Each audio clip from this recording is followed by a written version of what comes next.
demande, quelle serait la chose, le sujet ou la pensée ou une question qu'on te pose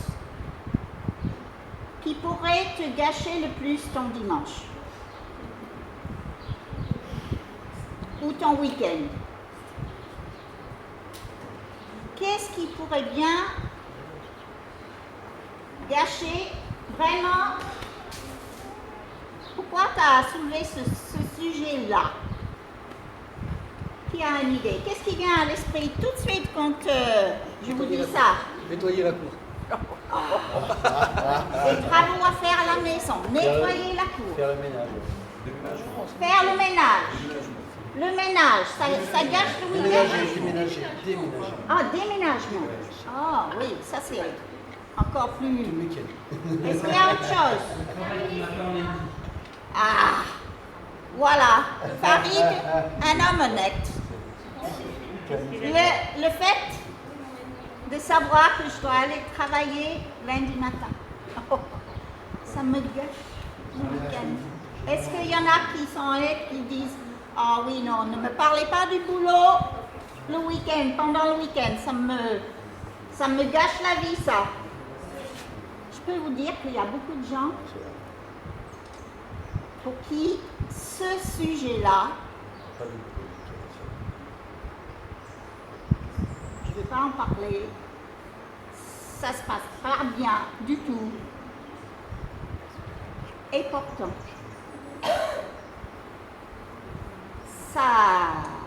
c'est un sujet très très important.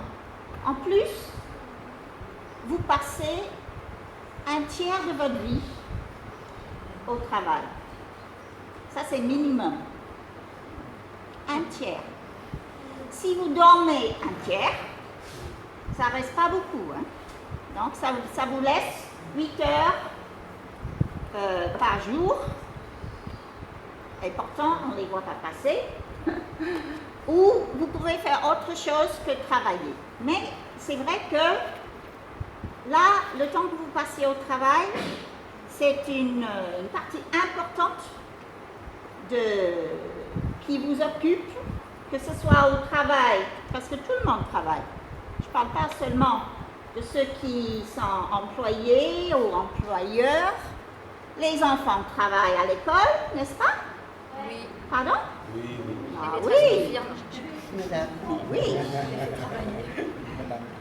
Les mamans qui sont à plein temps à la maison et qui s'occupent de leurs enfants, elles travaillent ou pas? Oui. Ah oui. Les entrepreneurs qui commencent une entreprise et qui ça rame au départ, ils travaillent ou pas? Ah bah, ils ne sont pas là pour se faire plaisir à aller à la plage. Hein? Non plus. Christophe, t'en sais quelque chose. Hein? Moi, j'y suis toujours. Et les personnes qui sont sans emploi et qui cherchent du travail, ils travaillent ou pas? Comment? La recherche. Voilà. Par contre, si tu es sans emploi et tu voudrais avoir un travail mais tu fais rien pour, j'ai une mauvaise nouvelle pour toi.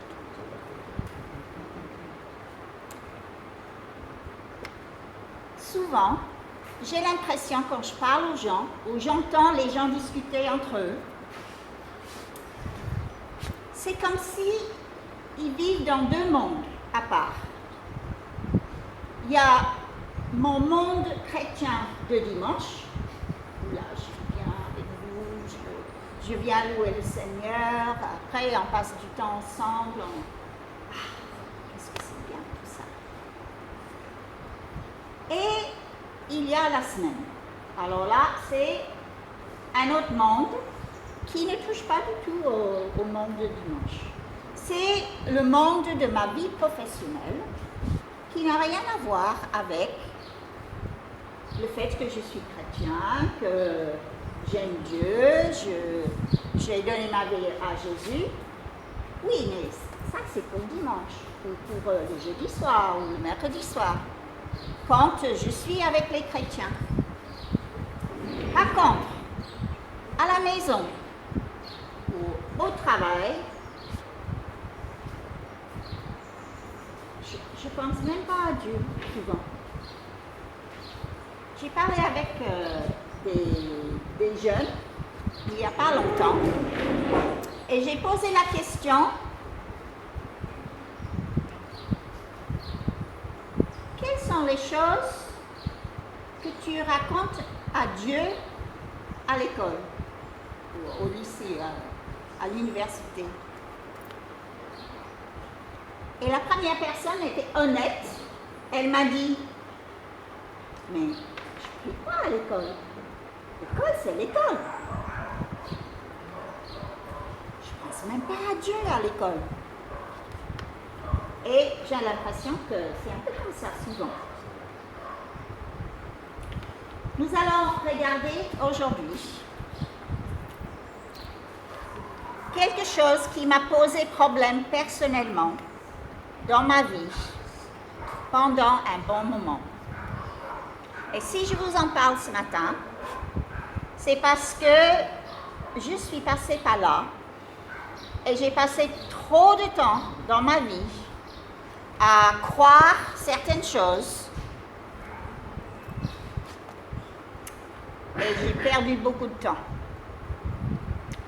Alors vous pouvez dire, mais qu'est-ce que ça pourrait bien être pour une femme de pasteur qui est chrétienne depuis l'âge de 13 ans? Qu'est-ce que ça pourrait être? On a parlé du travail. J'ai commencé en parlant de... ne me parlez pas du travail. Mais le travail, c'est important. Et Dieu est concerné par ton travail. Peu importe quel style de travail, Dieu est concerné. Souvent, il y a même des chrétiens qui me disent: mais le travail, c'est le résultat du péché, non? Parce que quand Adam et Ève ont été chassés du jardin, Dieu leur a dit: maintenant, vous savez, vous avez mal fait et vous allez devoir travailler dur pour gagner votre vie. Et vous allez vous rappeler toute votre vie la bêtise, la grosse bêtise que vous avez faite. Parce que la vie sera plus dure qu'elle aurait dû être. Mais ça, ce n'était pas le plan de Dieu, ça. Et c'est vrai que quand le péché est rentré dans le monde par leur désobéissance, tout a changé. Mais le travail, c'est quelque chose que Dieu a instauré. Et c'est lui qui travaille plus que n'importe qui sur cette terre, va essayer de créer tout le monde qu'on a avec rien, dans un temps limité, bien que ce soit une période de temps. Je ne pense pas que nous, on pourrait faire ça.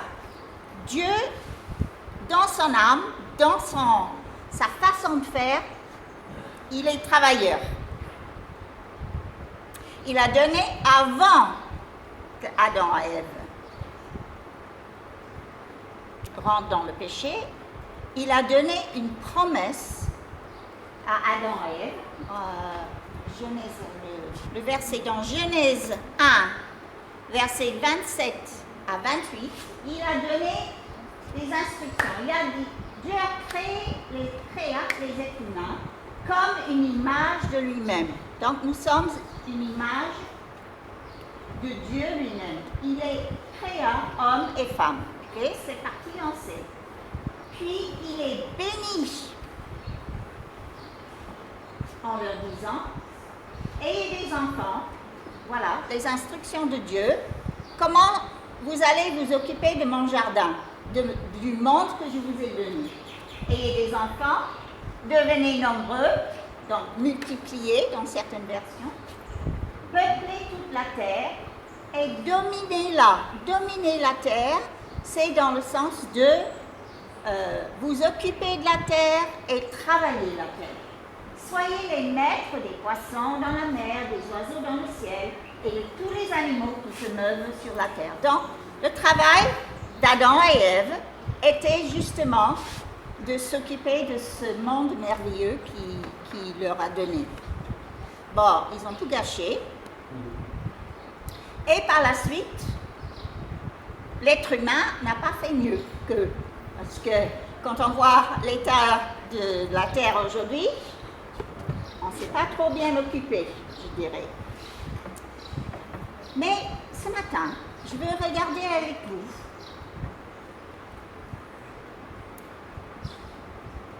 quatre sortes de personnes.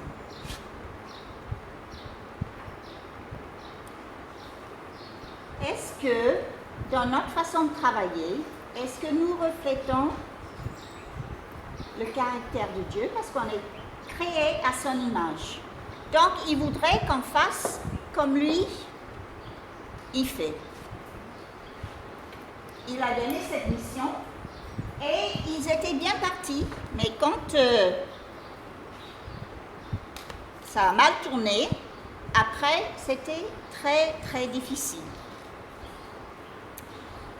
Maintenant, aujourd'hui, des siècles sont passés et nous arrivons dans un monde où j'ai l'impression c'est moi je travaille, mieux je me porte. Certaines personnes, et peut-être même pour une majorité de personnes, c'est je me pointe au boulot pour recevoir mon chèque à la fin du mois et je fais service minimum. Ne me demandez pas plus. Je fais ce qu'il faut faire ou le moins que je puisse faire, mais tout ce qui compte, c'est à la fin du mois ou au début de mois quand le salaire tombe.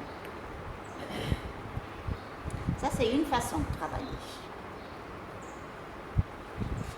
Mais les chrétiens, est-ce que nous, on a le droit d'avoir cette attitude-là par rapport à notre travail? Est-ce que nous vivons et nous pratiquons cette attitude au sein de notre travail ou est-ce que nous avons une autre façon de faire? Nous allons, le chapitre que nous allons lire et regarder ensemble ce matin est un chapitre qu'au départ on dirait, ça ne me concerne pas ça. Mais pourtant, ça nous concerne tous. Donc nous allons regarder ensemble dans Colossiens 3, verset 22 jusqu'au chapitre 4, le premier verset. Maintenant, pourquoi je dis ça ne me concerne pas? Parce que justement, tout au départ, c'est marqué esclave. Heureusement pour nous, nous ne sommes pas des esclaves. Et l'esclavage qu'il y avait à l'époque de Jésus et de Paul, qui a écrit cela, ça n'existe pas de la même façon. Nous ne pouvons pas dire qu'il n'y a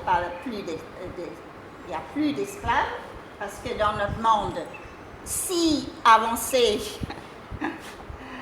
il y en a beaucoup encore.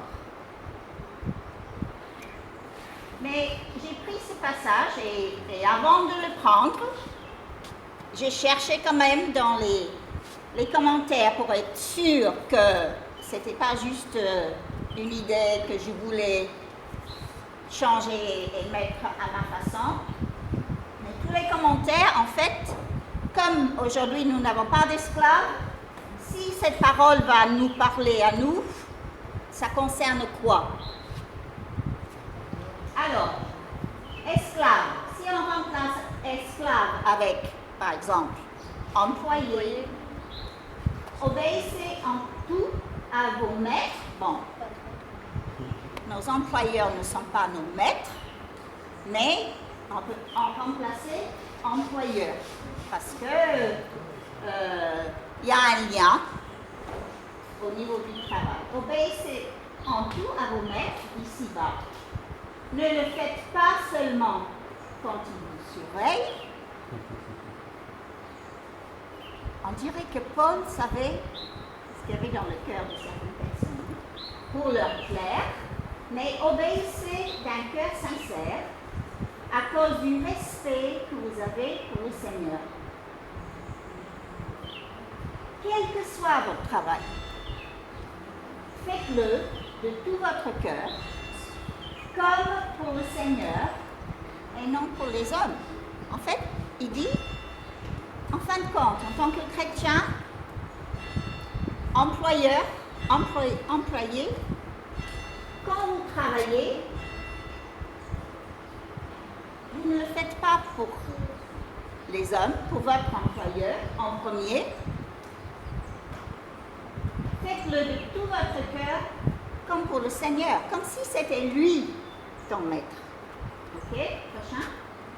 Rappelez-vous que le Seigneur vous récompensera. Vous recevrez les biens qu'il réserve aux siens. Car le véritable maître que vous servez, ce n'est pas votre hiérarchie. Ce n'est pas votre directeur. Ce n'est pas le gouvernement. C'est le Christ. Mais celui qui fait le mal dans ce monde du travail, sous-entendu, on subira les conséquences parce qu'il y a des conséquences. Il y a des conséquences pour ceux qui travaillent bien, mais il y a aussi des conséquences pour ceux qui font le mal au niveau de leur travail.